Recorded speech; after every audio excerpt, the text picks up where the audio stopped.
આજે આપણે બનાવીશું સુખડી. સુખડી બનાવવા માટે ઘઉંનો લોટ લેવાનો,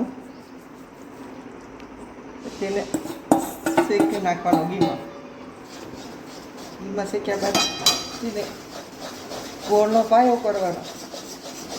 ગોળનો પાયો થાય એટલે થોડા આંખા બબલ્સ પડે એટલે એમાં નાખી દેવાનું.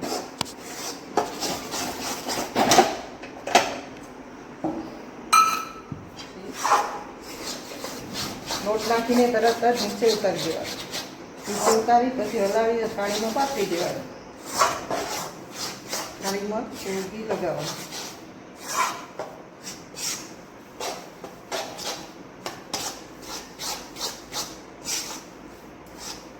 અંદર કાંઠા ના પડી જાય એમ થોડી હલાવવાની.